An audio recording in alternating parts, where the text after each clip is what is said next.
देखिए जिस तरह से विकास दुबे के एनकाउंटर पे सवालिया निशान पुलिस पे लगा दिया गया है, इस सिलसिले में हर आदमी अपने अपने, चाहे उसमें राहुल गांधी जी हों, प्रियंका हो या एक्स और कोई हो, वो अपने अपने तरीके से जो है उस बात को पेश कर रहे हैं। हमारे साथ हम ये जानना चाहते हैं, कुछ लोग मौजूद हैं।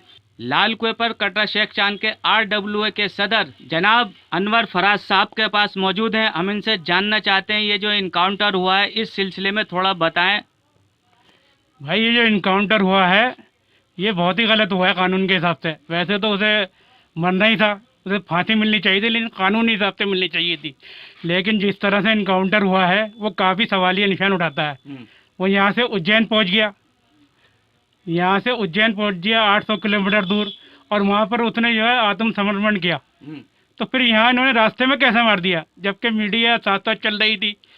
तकरीबन कानपुर से 15-20 किलोमीटर दूर मीडिया को रोक दिया गया, और उसके 5 मिनट खबर आई कि जो उसकी गाड़ी पलट गई और वो इनकाउंटर में मारा गया। वो पुलिस से रिवॉल्वर छीन के भाग रहा था। भाई आपने मीडिया को क्यों रोका, जबकि 800 किलोमीटर दूर से मीडिया साथ चली आ रही थी। 5 मिनट में ये कांड हो गया। जब आपको सिक्योरिटी का उनकी इतना खतरा था तो उसे हवाई जहाज से लेकर आते। ये पूरी प्लानिंग हवाई जहाज से तो लाना ही था। हाँ। लेकिन फिर बाय रोड लाए किसी वजह से। वो वजह ये थी कि उसको इनकाउंटर करना था। असल वजह ये थी, उसका मीडिया को रोक के उसको इनकाउंटर कर दिया गया, ताकि कुछ नेताओं के और पुलिस वाले, मतलब पुलिस वाले शहीद करें उसने। लेकिन जो उसका साथ दे रहे थे, मुखबिरी कर रहे थे, उसकी हैरत की बात है। पुलिस वाले गुंडे की मुखबिरी कर रहे हैं, ऐसा तो हमने पहली बार सुना है। खैर, उन्हें बचाने के लिए, बड़े बड़े ऑफिसरों को और नेताओं को बचाने के लिए उसका इनकाउंटर करा गया। उसे तो बनना ही था, फांसी होनी चाहिए थी उसे कानूनी तौर पर। हाँ, क्योंकि उसने जवानों को शहीद किया तो सजा का मुस्तहिक तो वो है ही। अब इसी वजह से कहा है कि सुप्रीम कोर्ट में जो है, माननीय सुप्रीम कोर्ट जो है निपक्ष उसकी जांच कराए कि आखिर ये मामला क्या है। देखिए, सुप्रीम कोर्ट जांच तो बाद में करेगा, लेकिन आपने कोर्ट को तो ख़त्म कर दिया। आपने पहले उसका बदला लेने के लिए उसका घर तोड़ दिया, उसकी कार तोड़ दी, उसका ट्रैक्टर तोड़ दिया। भाई आपको किसने हक दिया? पुलिस को कोई हक नहीं है सजा देने का। उसकी जो है सील लगाते घर पे, जो जायदादें जब्त करते, कुड़क करते, और मजबूत केस बना के गवाहों के साथ अदालत में पेश करते। इससे तो लग रहा है अदालत की अब जरूरत ही नहीं है। पुलिस अपनी मनमानी कर रही है, सरकार अपनी मनमानी कर रही है। पुलिस उसको पकड़कर अदलिया को देती, अदलिया का काम होता है उसको सजा देना, और पुलिस का काम होता है उसको पकड़ के वहां तक पहुंचा देना। जी, आपने बिल्कुल सही कहा।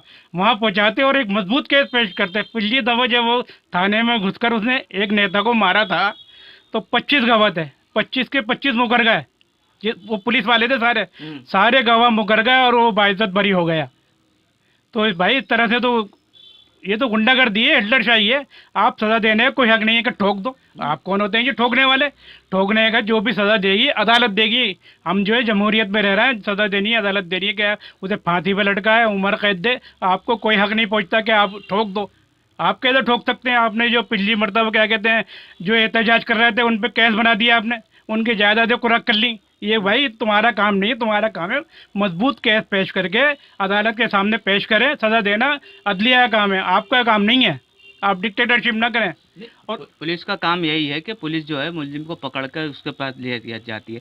लेकिन अगर जैसे आपने भी बताया कि 25 गवाह थे, 25 के 25 गवाह टूट गए, तो एक बहुत बड़ी बात है। हो सकता है कि उसके पास ऐसे कुछ राज हैं जिसमें बहुत सारे नेताओं जो खुलकर सामने आ जाते हैं। ये भी तो हो सकता है कि उस नेताओं के या पुलिस के कुछ राज हों। हाँ, उन्हीं के दबाव में सब कुछ हुआ गया है, क्योंकि नेता शामिल थे इसके अंदर जो उसकी मदद कर रहे थे। नहीं तो इतना लंबा चौड़ा 3 साल में उसने 14 दफा बाहर गया। कहते हैं बाहर भी उसकी बहुत जायदाद है। बाहर के सफर करें 3 साल, 3 साल समझ रहे हैं ना? किसके 3 साल? 3 साल बताइए। तो वही नेता उसके साथ होंगे। वो एक मुजरिम जिस पे कैसे आपने उसे बाहर जाने की इजाज़त कैसे दे दी?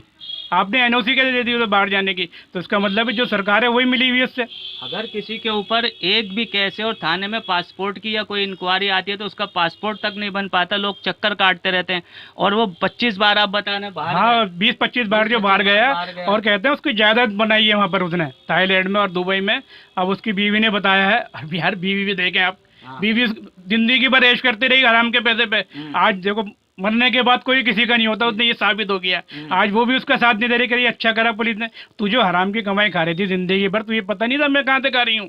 आज वो भी आज उसके खिलाफ हो गई है। आप देखिए, बस अल्लाह से डरते रहना चाहिए आदमी को, क्योंकि इस दुनिया में कोई किसी के साथ नहीं है। आपने हमारी लेके जाएगा और उसके हमाले की सजा उसे वहाँ पर भी मिलेगी।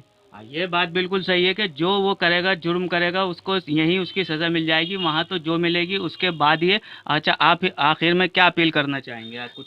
मैं अपील करना चाहता हूँ कि इसकी सीबीआई जांच होनी चाहिए, क्योंकि ऐसे तो ये तो कल को किसी को भी मार देंगे। अरे मुजरिमों को मारना आपका काम नहीं है। आप एक मजबूत केस बनाएं और उसे अदालत के सामने पेश करें ताकि वो छूट ना सके। आप एक सीबीआई इंक्वायरी बैठाएं कि कैसा हुआ, क्या वजह थी कि मीडिया को 15 मिनट पहले रोक दिया गया और 10 मिनट बाद खबर आ गई जी वो उसका एनकाउंटर हो गया, वो भाग रहा था। वो भाग रहा था तो उसके सीने में कैसे गोली लग गई? पीछे लगनी चाहिए। पीछे लगनी चाहिए थे, पीछे सीने पे कैसे गोली लगेगी? क्या रिवर्स में भाग रहा था वो? तो ये सवाल है, बहुत से सवाल उठ रहे हैं, इनका जवाब मिलना चाहिए। देखिए, ऐसे बहुत से सवाल हैं जो सामने आएंगे, जैसे एक सवाल इन्होंने और बहुत से लोग उठा रहे हैं कि अगर वो भाग रहा था, गोली पीछे से लगनी चाहिए थी, सामने से नहीं लगनी चाहिए थी। इनका ये कहना है कि पुलिस का काम होता है मुजरिम को पकड़ना और उसको अदालत तक पहुंचाना, ना कि खुद ही उसको जो है सज़ा देना। ये कई ऐसे सवाल हैं, इनका भी ये कहना है, हर आदमी का ये कहना है कि इसकी जो है सीबीआई इंक्वायरी होनी चाहिए। जो उसने सज़ा की थी उसका तो मुस्तहिक था ही, लेकिन आपको कोई हक नहीं बनता कि किसी को जिसने सिलेंडर किया इस तरह से मारे। इसका अदालत को ही इंसाफ करना था। कैमरा पर्सन मेहताब अहमद के साथ मोहम्मद रामिश। सियासी तकदीर यूट्यूब चैनल को सब्सक्राइब करें और बेल आइकन पर क्लिक करें ताकि आपको सबसे पहले खबरें मिलती रहें।